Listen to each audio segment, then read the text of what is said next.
A lot of people say this sheet metal looks too thin, but that is actually by design. It is a key part of the MQB platform.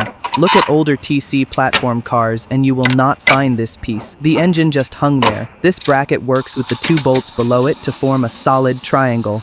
That shape absorbs the side-to-side rocking and twisting forces the engine produces, cutting down on vibration and resonance.